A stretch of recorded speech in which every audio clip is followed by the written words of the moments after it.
ఓం అజ్ఞానతిమిరంధస్య జ్ఞానాంజనశలాకయా చక్షురున్మిళితం యేన తస్మై శ్రీ గురవే నమః. నమ ఓం విష్ణుపదాయ కృష్ణప్రేష్ఠాయ భూతలే శ్రీమతే భక్తి వేదాంత స్వామినితి నామినే. నమస్తే సారస్వతి దేవం గౌరవాణి ప్రచారిణే నిర్విశేష శూన్యవాది పాశ్చాత్యదేశతారిణే. జయ శ్రీ కృష్ణ చైతన్య ప్రభు నిత్యానంద శ్రీ అద్వైత గదాధర శ్రీవాసది గౌరభక్త వృంద. హరే కృష్ణ కృష్ణ కృష్ణ హరే హరే, హరే రామ రామ రామ హరే హరే. మనం ఈ యొక్క గీతా మహత్యం నుంచి శ్లోకం చర్చిస్తూ ఉన్నాము. ముఖ్యంగా ఆ యొక్క శ్లోకంలో ఏకం శాస్త్రం దేవకీపుత్ర ఏవ గీతం, ఏకో దేవం దేవకీపుత్ర ఏవం, ఏకో మంత్రం తస్య నామాని అని. అంటే మంత్రం గురించి మనం క్రిందటి వారం చర్చించాము. ఆ మంత్రం యొక్క మహత్యం ఏమిటి, ఈ యొక్క కలియుగంలో దాని యొక్క ప్రభావం ఏ రకంగా ఉంటుంది. ఎందువల్ల అంటే మనిషి ఉద్యోగం అయితేనేమి వ్యాపారం అయితేనేమి ఇవన్నీ కూడా ఎందుకు చేస్తూ ఉన్నాడు?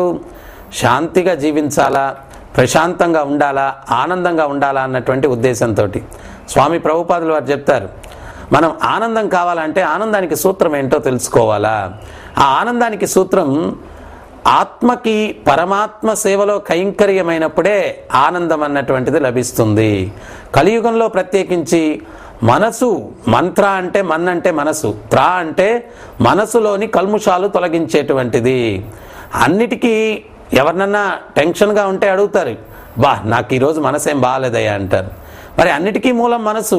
ఆ యొక్క మనసు అన్నటువంటి దాన్ని ప్రశాంతంగా ఏ రకంగా ఉంచుకోగలం?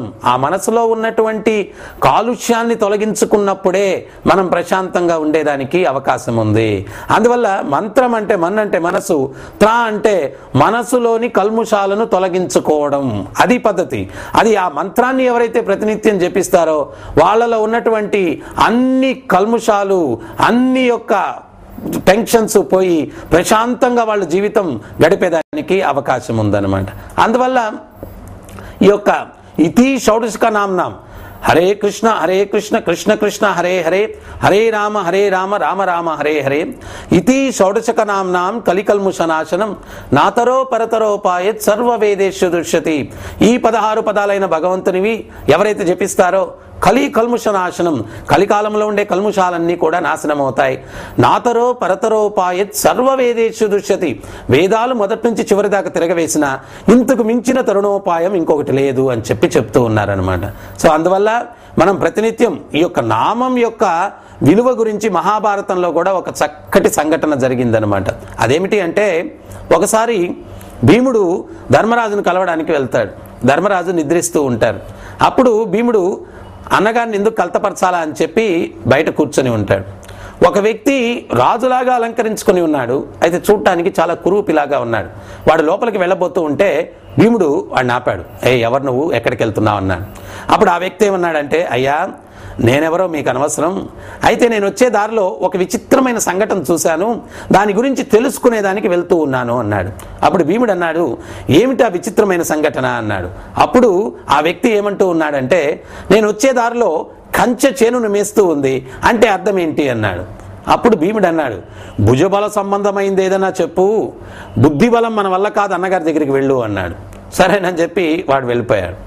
ఒక 10 నిమిషాల తర్వాత మళ్ళా వచ్చాడు. ఏంట్రా మళ్ళా వచ్చావంటే, ఇప్పుడు ఇంకా విచిత్రమైంది చూశానన్నాడు. ఏంటది అన్నాడు. ఒక పెద్ద కుండ నిండుకు నీరు తీసుకొని 5 చిన్న కుండల్లో సమానంగా పోసి ఆ 5 చిన్న కుండలో నీరు తీసి పెద్ద కుండలో పోస్తే ఎలిత ఏర్పడింది, అంటే అర్థం ఏంటి అన్నాడు. ఒరే నాయన, పెద్ద కుండ చిన్న కుండ ఇవన్నీ నాకు తెలియదు, అన్నగారి దగ్గరికి వెళ్ళమన్నాడు. మరలా వెళ్ళిపోయాడు. ఇంకొక 10 నిమిషాల తర్వాత మరలా వచ్చాడు. ఏంట్రా మళ్ళా వచ్చావంటే, ఇప్పుడు ఇంకా విచిత్రమైనది చూశాను అన్నాడు. ఏంటది అన్నాడు. కొంతమంది వ్యక్తులు సూది రంధ్రంలో ఏనుగును దూర్చడానికి ప్రయత్నిస్తూ ఉన్నారు. ఏనుగు దూరెళ్ళిపోయింది, తోక చిక్కుకుంది. అంటే అర్థం ఏంటి అన్నాడు.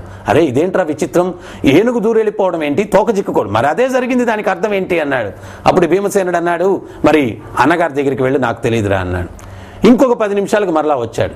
ఏంట్రా మళ్ళా వచ్చావంటే, ఇప్పుడు ఇంకా విచిత్రమైనది చూశానన్నాడు. ఏంటది అన్నాడు. గోవు దూడను చంపి తినేస్తూ ఉంది అన్నాడు. అదేంటి, గోవు సాధు జంతువు, అది దూడను చంపి తినడం ఏంట్రా అన్నాడు. మరి అదే జరిగింది, దానికి అర్థం ఏంటి అన్నాడు. అరే నాయన, నీ ప్రశ్నలతో నా బుర్ర తినేస్తున్నావు, నాకు తెలియదురా అన్నగారి దగ్గరికి వెళ్ళమన్నాడు. వెళ్ళిపోయాడు. మరలా 10 నిమిషాల తర్వాత వచ్చాడు. ఇప్పుడేంట్రా మళ్ళా వచ్చావంటే, ఇప్పుడు ఇంకా విచిత్రమైన చూశానన్నాడు. ఏంటది అన్నాడు. అప్పుడు అతను అంటూ ఉన్నాడు, కొంతమంది వ్యక్తులు తీర్థయాత్రలకు వెళ్తూ ఉన్నారు. వాళ్ళు వెళ్తూ ఉన్నటువంటి మార్గంలో పక్కన ఒక కొండ ఉండింది. ఆ కొండ మీద నుంచి ఒక బండ దొర్లుకుంటూ వాళ్ళ మార్గానికి అడ్డంగా పడిపోయింది. ఎవరు దాన్ని తొలగించడానికి ప్రయత్నించినా తొలగింపబడలేదు.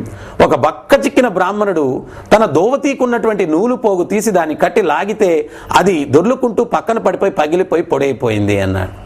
అది విన్న తర్వాత భీమసేనుడు చాలా ఆగ్రహించాడు. అరే అబ్బాయి, ఆ బండ పగిలిందో లేదో తెలియదు, కానీ నీ ప్రశ్నలతో నా బుర్ర వేడెక్కిచ్చేశావు. నా పిడికలతో నీ కపాల మీద ఒక్కటిచ్చానంటే 1000 ఒక్కలైపోతుంది, పో ఇక్కడి నుంచి అని చెప్పి తరుముకున్నాడు. వాడు వెళ్ళిపోయాడు. కొంత సమయానికి ధర్మరాజు నిద్రలేచాడు, బయటకు వచ్చాడు.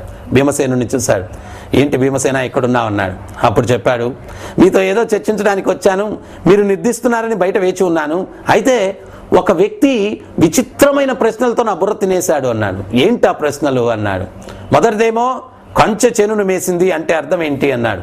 రెండవదేమో పెద్ద కుండ నిండుకు నీరు తీసుకొని 5 చిన్న కుండల్లో సమానంగా పోసి ఆ 5 చిన్న కుండల్లో ఉన్నటువంటి నీరు తీసి పెద్ద కుండలో పోస్తే ఎలితి ఏర్పడింది అన్నాడు.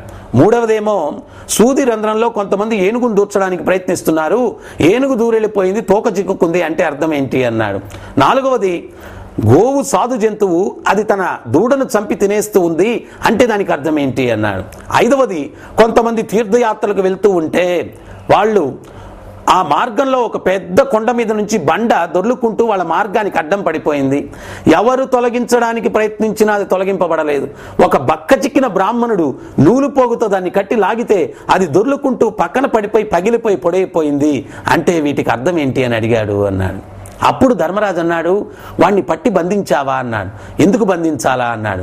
వాడెవడో కాదు, సాక్షాత్తు కలిపురుషుడు వాడు అన్నాడు. అయితే భీముడు అంటూ ఉన్నాడు, వాడు రాజులాగా అలంకరించుకొని ఉన్నాడే అన్నాడు. మరి మనిషి ఎట్లా ఉన్నాడు? చాలా కురూపిగా ఉన్నాడు అన్నాడు. అప్పుడు ధర్మరాజు నవ్వుతూ చెప్తూ ఉన్నాడు, కలియుగంలో ప్యాకింగ్కి ఇచ్చినటువంటి ప్రాముఖ్యత ప్రోడక్ట్కి ఉండదు. ప్యాకింగ్ చాలా బాగుంటుంది, ప్రోడక్ట్ వరస్ట్గా ఉంటుంది. వాడు బాగా అలంకరించుకొని రాజులాగున్నాడు, మనిషి మాత్రం ఎట్టున్నాడు? చాలా కురూపి, చాలా క్రూరంగా, చాలా దుర్మార్గంగా ఉన్నాడు అని చెప్పాడనమాట. మరి ఆ ప్రశ్నలకు సమాధానం ఏంటి అన్నాడు. అప్పుడు కంచె చేనును మేసింది అంటే కలియుగంలో ధర్మాన్ని ఎవరైతే కాపాడాలో వాళ్ళు అధర్మపరులు అవుతారు. దానికి అర్థం కంచె దేనికి ఉంది? చేనును కాపాడడం కోసం ఉంది.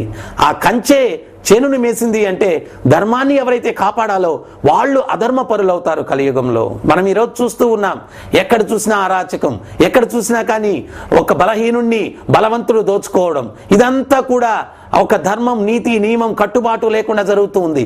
ఎవరైతే ధర్మాన్ని కాపాడాలో అటువంటి వ్యక్తులే అధర్మంగా ప్రవర్తిస్తూ ఉన్నారు. ఇది కలియుగం యొక్క ప్రభావం. కంచె చేనును మేసింది అంటే అర్థం ఇది అని చెప్పడం జరుగుతుంది. అప్పుడు మరి రెండవ ప్రశ్న, పెద్ద కుండ నిండుకు నీరు తీసుకొని 5 చిన్న కుండలో సమానంగా పోసి ఆ 5 చిన్న కుండల్లో ఉన్నటువంటి నీటిని పెద్ద కుండలో పోస్తే ఎలితి ఏర్పడింది అంటే అర్థం ఏంటి అన్నాడు. అప్పుడు ధర్మరాజు